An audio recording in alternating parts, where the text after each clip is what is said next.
Investigation now on the way into death of wife of former People's National Party MP Joylan Silvera. Good evening and welcome to Primetime News. Special welcome to our viewers on TVJ and TVJ International in the Cayman Islands and online at onespotmedia.com. I'm Anthony Lug.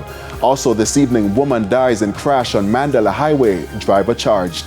And later, Senate passes changes to the Agricultural Produce Act. There's also Saturday Sports Special and weather in this newscast, so please stay with us. The news in detail right after this break.